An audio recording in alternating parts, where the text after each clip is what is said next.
Wonder why the town sent me letters. On one hand, this notice from the town to clean my dooryard. On the other hand, it's an opportunity to turn this trash into cash. They'll pay me at least $200 a ton.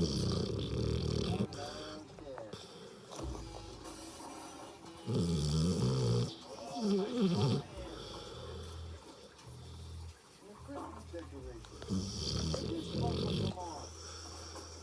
That went on my truck, that's junk.